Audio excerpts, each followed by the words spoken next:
Movie शुरू होती है तो हम एक आदमी बैरी को देखते हैं। वो अपनी वाइफ और बेटे के साथ हंसी खुशी जिंदगी गुजार रहा होता है। वो अपनी फैमिली का बहुत सारा ख्याल रखता था। बैरी की एक बहन भी थी, लेकिन वो इनके साथ नहीं रहती थी, किसी और सिटी में रहती थी। ब्रूक को मेकअप करना बहुत अच्छा लगता था और स्पेशली हॉरर मेकअप। लोग उससे अपना हॉरर गेटअप बनवाने भी आते थे। उसके साथ उसकी एक फोटोग्राफर फ्रेंड भी हुआ करती थी। एक दिन ब्रूक एक लड़की को हॉरर मेकअप कर रही होती है कि वो चिल्लाने लगती है। हम उसमें कुछ चेंजेस नोट करते हैं, जैसे कि उसकी आंखें पूरी की पूरी वाइट हो गई थीं। ऐसे लग रहा था जैसे वो किसी ज़ॉम्बी में बदल गई हो। वो उस फोटोग्राफर पर वॉमिटिंग कर देती है, यानी खून की उल्टी कर देती है। वो उस पर हमला करने ही वाली होती है कि ब्रूक सामने आ जाती है, लेकिन वो लड़की ब्रूक को भी नहीं छोड़ती और उस पर अटैक कर देती है। ब्रूक अपनी जान बचाकर फौरन से ऊपर की तरफ चढ़ जाती है, लेकिन वो फोटोग्राफर अभी भी नीचे थी और वो ज़ॉम्बी उसको पकड़ लेती है। वो उसको पूरी तरह से खाने लगती है। ब्रूक काफी डरी हुई भी थी, लेकिन उसे अपने दोस्त का बदला भी लेना था। वो ऊपर से एक चेन उस ज़ॉम्बी की तरफ फेंकती है, जिससे वो उसमें हैंग हो जाती है। ब्रूक जब नीचे आती है तो देखती है कि अब उसकी दोस्त भी ज़ॉम्बी में बदल चुकी थी।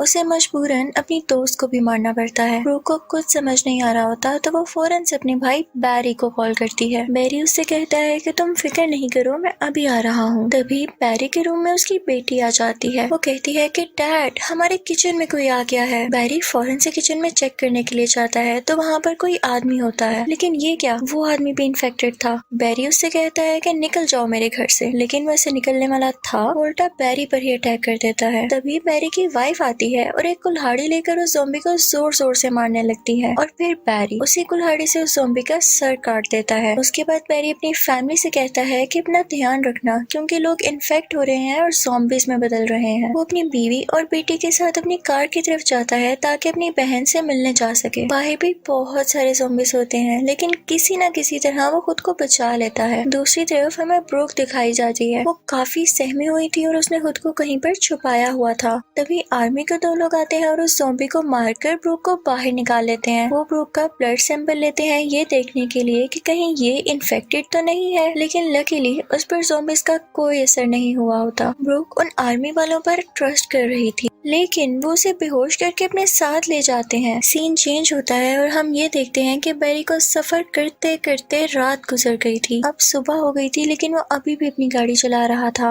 अचानक से वो नोटिस करता है कि उसकी बेटी की तबीयत खराब हो रही है। वो फौरन से कार रोकता है और अपनी बीवी से बात करने के लिए बाहर आ जाता है, लेकिन उसकी बीवी भी यहाँ पर वॉमिटिंग करने लगती है। उसकी भी तबीयत खराब होने लगती है, जिसका मतलब साफ था कि अब वो भी ज़ॉम्बी बन रही थी। कार में बैठी हुई उनकी बेटी की तबीयत तो कुछ ज्यादा ही खराब थी। वो बहुत परेशान होता है, लेकिन उसकी वाइफ कहती है कि आपने डरना नहीं है, हम इसका आखिर तक मुकाबला करेंगे। और फिर वो कार में बैठकर आगे जाने लगते हैं। कुछ देर बाद बैरी की वाइफ उससे कहती है कि मुझे लग रहा है कि अब मैं भी ज़ॉम्बी बनने वाली हूँ, इससे पहले आप मुझे मार दें, कहीं मैं आपको नुकसान न पहुँचा दूँ। ये मोमेंट काफी सैड था। बैरी ऐसा करना बिल्कुल नहीं चाहता था। वो अपनी बीवी को गले से लगा लेता है और काफी उदास हो जाता है कि तभी उसकी बीवी फौरन से ज़ॉम्बी बन जाती है। वो बहुत खौफनाक लग रही थी और वो बैरी पर ही अटैक कर देती है। बैरी बहुत दुखी हो जाता है और न चाहते हुए भी उसे अपनी बीवी को मारना पड़ता है। और रही बेटी की बात, तो उसकी तबीयत तो काफी ज्यादा बिगड़ चुकी थी और अब वो भी ज़ॉम्बी बन चुकी थी। वो अपनी बेटी के पास जाता है और कांपते हुए हाथों से उसे भी मार देता है। इसके बाद वो बहुत ज्यादा दुखी हो जाता है। वो कहता है कि जब मेरी फैमिली ही नहीं रही तो मैं जिंदा रह के क्या करूंगा, और इसी के साथ वो खुद को शूट कर लेता है। लेकिन उसकी गन में तो बुलेट्स ही नहीं होती, इसलिए उसको कुछ भी नहीं होता।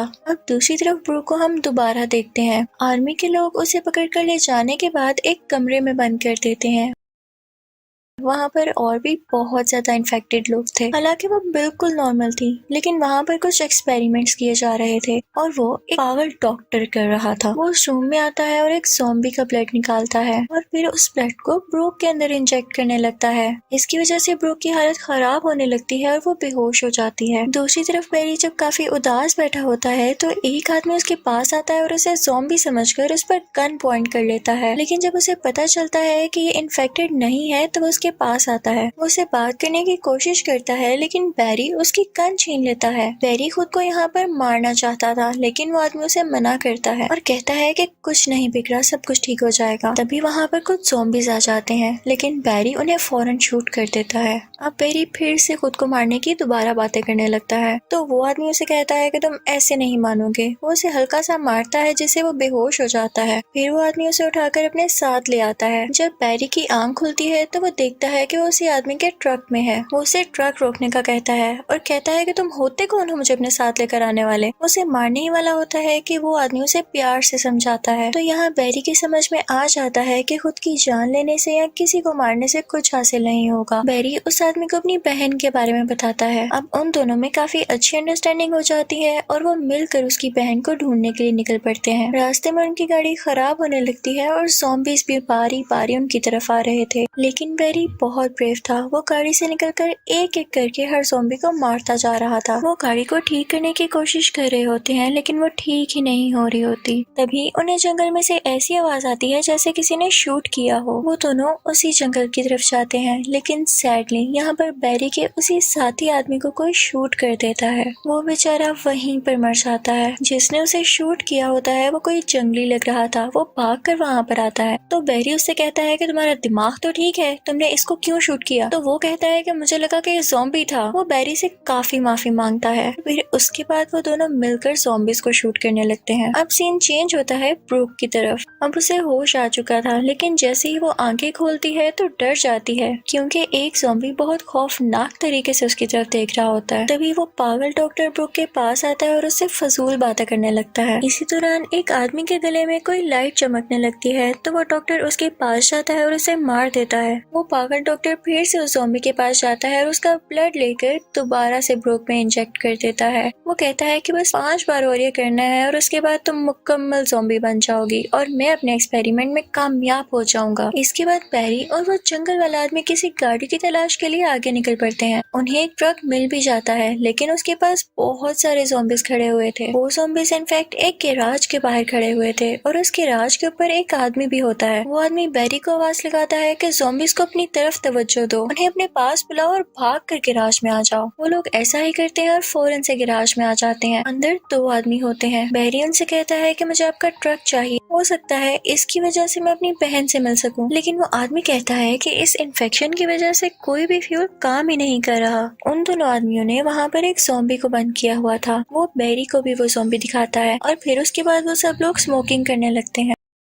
लेकिन उनमें से एक आदमी जब अपना सिगरेट साइड पर फेंकता है तो ज़ॉम्बी के खून पे जाके गिरता है और उसको आग लग जाती है। इससे उन लोगों को पता चल जाता है कि ज़ॉम्बीज का ब्लड फ्लेमेबल है यानी आग पकड़ सकता है। उनको इससे एक आइडिया आता है कि क्यों ना इन्हीं के खून से फ्यूल बना लिया जाए और फिर वो कार का इंजन लेकर आते हैं। वो उसको ज़ॉम्बी के खून से चलाने में कामयाब हो जाते हैं। अब उन्हें गाड़ी चाहिए थी। वो खुद को इस तरह से कवर करते हैं कि उनकी पूरी बॉडी पर आयरन शील्ड थी और उनके हाथों में गन्स थी। वो जब बाहर जाते हैं तो ज़ॉम्बी उन पर अटैक तो करने लगते हैं लेकिन वो खुद को प्रोटेक्ट कर लेते हैं उनको शूट करके। अब वो गाड़ी को अंदर लेके आ चुके थे लेकिन इसी दौरान गैराज में जो आदमी था उसको कोई ज़ॉम्बी काट लेता है। वो इन्फेक्ट हो जाता है और अब वो भी ज़ॉम्बी बन चुका था। लेकिन यहाँ पर वो अक्लमंदी शो करते हैं और उसका ब्लड फ्यूल के तौर पर यूज कर लेते हैं। अब वो कार के साथ बाहर आ चुके थे। अब सीन चेंज होता है और हम ब्रूक में काफी चेंजेस को नोटिस करते हैं, जैसा कि उसमें ये पावर आ गई थी कि वो किसी भी ज़ॉम्बी को कंट्रोल कर सकती थी। वहाँ पर आर्मी के कुछ लोग एक ज़ॉम्बी को लेकर आते हैं लेकिन ब्रूक उस ज़ॉम्बी को अपने कंट्रोल में करके उन आर्मी वालों पर अटैक करवा देती है। लेकिन आर्मी वाले ऐसा होने नहीं देते और उस ज़ॉम्बी को बांधकर वहाँ से चले जाते हैं। लेकिन उसी दौरान ब्रूक ने भी उस ज़ॉम्बी के जरिए एक चाकू हासिल कर लिया था। दूसरी तरफ हमें वो तीनों दिखाए जाते हैं जो कि ब्रूक की तरफ आ रहे थे। जब भी उनकी गाड़ी रुकती तो वो किसी भी ज़ॉम्बी से निकाला गया खून अपनी गाड़ी में डाल लेते ताकि वो फ्यूल की तरह काम करे। उनको पता चलता है कि ज़ॉम्बी अंडरग्राउंड भी छुपे हुए हैं और अब रात हो चुकी थी लेकिन उनकी गाड़ी चल ही नहीं रही थी, इसके बावजूद कि उनकी गाड़ी में फ्यूल भी था। वो समझ जाते हैं कि इन ज़ॉम्बीज का ब्लड रात में काम करने वाला नहीं है तो वो लोग अपनी रात गाड़ी में ही गुजारते हैं। उनमें से एक आदमी उन्हें बताता है कि आसमान में एक फरिश्ता एक ट्रम्पेट बजाएगा और उसके बाद आसमान में तारे दिखने लगेंगे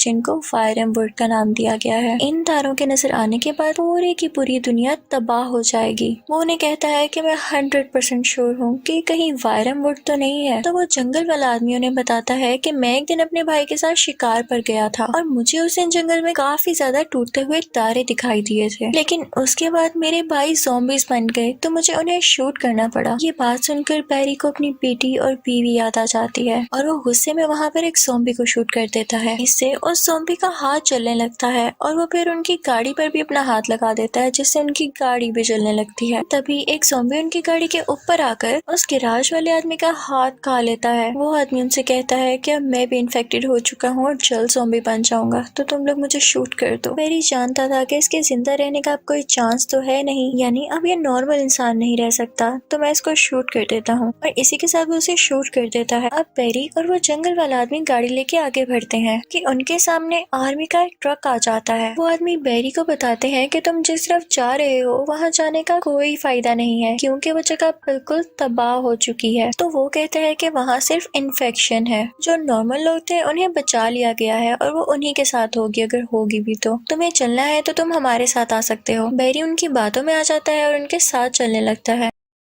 लेकिन थोड़ा आगे जाके बैरी उस जंगल वाले आदमी से कहता है कि मुझे कुछ ठीक नहीं लग रहा और मैं इन पे आगे जाके बिल्कुल ट्रस्ट नहीं करने वाला। दूसरी तरफ हम ब्रूक को देखते हैं जो कि ज़ॉम्बी को कंट्रोल करके अपने हाथ की रस्सियां खुलवा लेती है और उस ज़ॉम्बी को भी आजाद कर देती है, जो कि उस पागल डॉक्टर पर अटैक कर लेता है, क्योंकि वो उसके साथ भी तो एक्सपेरिमेंट कर रहा था। लेकिन वो पागल डॉक्टर उल्टा उसी ज़ॉम्बी को मार देता है और अब वो जाता है ब्रूक के पास और उसे कहता है कि ज्यादा चालाक मत बनो, मैं तुम्हें भी मार दूंगा। वो उसे मारने के लिए कुछ टूल्स लेने जाता है, लेकिन तभी ब्रूक किसी और ज़ॉम्बी को कंट्रोल में ले लेती है। वो ज़ॉम्बी डॉक्टर के पास जाता है और उसकी उंगली काट लेता है। वो डॉक्टर डर जाता है कि कहीं मैं भी इन्फेक्टेड ना हो जाऊं। वो फौरन से अपना हाथ काट लेता है और फिर वो ब्रूक की तरफ बढ़ता है ताकि उसे मार सके, लेकिन मारने से पहले ही वो ज़ॉम्बी बन चुका था। ब्रूक इसका फायदा उठाकर उसे भी कंट्रोल कर लेती है। वो उसी की गन लेकर उसे शूट कर देती है और फिर बाहर आ जाती है। वो पागल डॉक्टर यहाँ पर मर जाता है। लेकिन यहाँ हम देखते हैं कि ब्रूक तो एक ट्रक में होती है, यानी वो जगह जो अपेरेंटली हमें कमरा दिखाया जा रहा था वो कमरा नहीं, एक ट्रक का हिस्सा था और उसी ट्रक के पीछे पीछे उसके भाई की गाड़ी थी। बैरी ये देखकर काफी खुश हो जाता है। वो रिलैक्स था कि उसे अपनी बहन मिल गई। वो उसे कहता है कि तुम मेरी गाड़ी में आ जाओ, लेकिन तभी आर्मी के लोग बैरी की गाड़ी पर अटैक करने लगते हैं और इस वक्त यहाँ से जाना उनके लिए बेहतर था।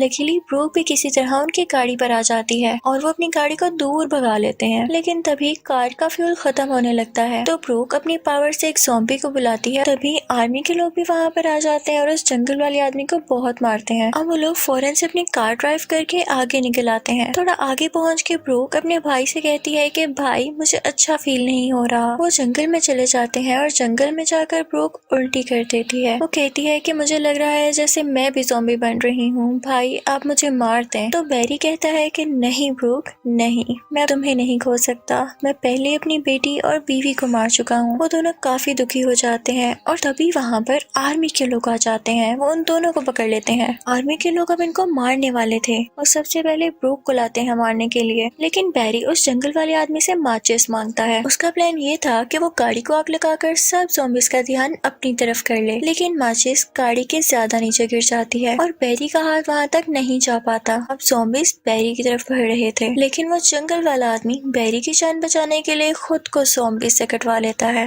अब वो भी एक ज़ॉम्बी बन चुका था। अब जब वो लोग ब्रूक को मारने वाले होते हैं तो ब्रूक उस ज़ॉम्बी को कंट्रोल कर लेती है, यानी उसी जंगल वाले आदमी को। पेनी एक गन उठाता है और आर्मी के लोगों पर शूट करने लगता है, जिससे वो सब मर जाते हैं। लेकिन एक आर्मी पर्सन बच जाता है जो कि उस आदमी को, यानी जंगल वाले आदमी को मार देता है। उसी दौरान ब्रूक और ज़ॉम्बीज़ को बुलाती है, लेकिन वो सोल्जर ब्रूक पर भी अटैक कर देता है, जिससे वो मर जाती है। बैरी को ये देख के काफी गुस्सा आता है कि इसने मेरी बहन को क्यों मारा। अब वो उसे लड़ने के लिए आगे बढ़ता है, लेकिन वो सोल्जर बैरी को गिरा देता है और फिर ज़ॉम्बी को शूट करने लगता है, जिसकी वजह से उस ज़ॉम्बी का ब्लड उसके मुंह पर आकर गिरता है। और बैरी को एक ख्याल आता है कि क्यों ना मैं माचिस लेकर इसे आग लगा दूं ताकि ज़ॉम्बी के खून की वजह से खुद भी जल जाए। वो फौरन से माचिस चलाता है और उसके मुंह की तरफ फेंक देता है, जिससे उसका मुंह जल जाता है। लेकिन तभी ब्रूक उठ खड़ी होती है। बैरी ये देखकर काफी खुश हो जाता है कि उसकी बहन को कुछ नहीं हुआ। ब्रूक सब ज़ॉम्बीज़ को कंट्रोल करती है और उस सोल्जर पर अटैक करवा देती है। यहाँ पर उस आखिरी सोल्जर की भी डेथ हो जाती है। अब ब्रूक और पेरी ये सोचते हैं कि जितने भी सोल्जर्स यहाँ पर थे उनको तो हमने मार दिया, लेकिन वो सोल्जर्स जो मासूम लोगों पर एक्सपेरिमेंट कर रहे हैं उन्हें मारना भी बाकी है। वो उनके ट्रक को रोकते हैं और ब्रूक उन सब ज़ॉम्बीज़ को कंट्रोल करके उनके ट्रक पर अटैक करवा देती है, जिसके बाद सब के सब बुरे सोल्जर्स मारे जाते हैं। और इसी के साथ ये मूवी भी यहाँ पर एंड हो जाती है। Thank you for watching.